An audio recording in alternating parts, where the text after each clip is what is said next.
Describe someone or something that made a lot of noise.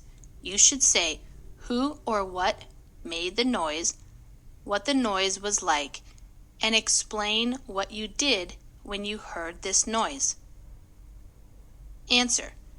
If you live in Vietnam long enough, you will totally agree with me that those who are driving make a lot of noise, especially during peak traffic hours.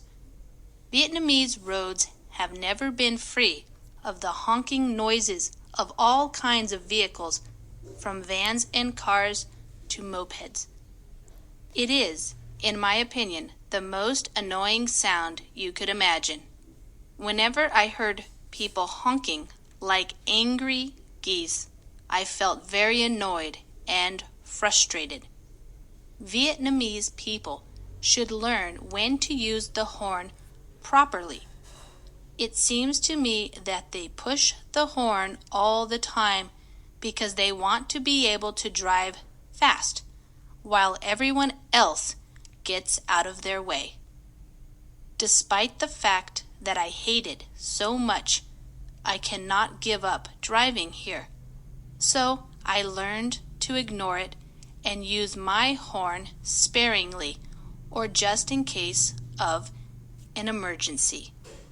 However, I still think that the city should have a campaign on educating people to use the horn in a proper way so that the city is not polluted by noise. Vocabulary. Peak traffic hours.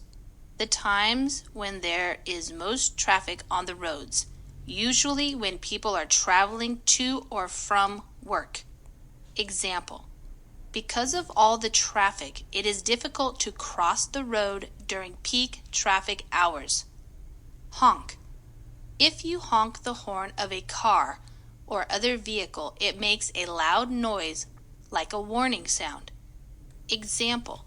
She knew that the taxi had arrived because she heard the horn honking outside the door. Geese. This is the plural form of goose, a large bird with a long neck.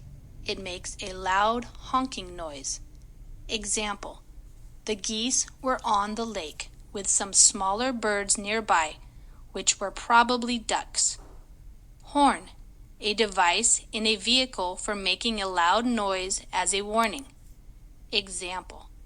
In the traffic jam, some of the drivers were honking the horns of their cars because they were frustrated with the delay. Get out of the way. Move out of the route which someone else is taking. Example.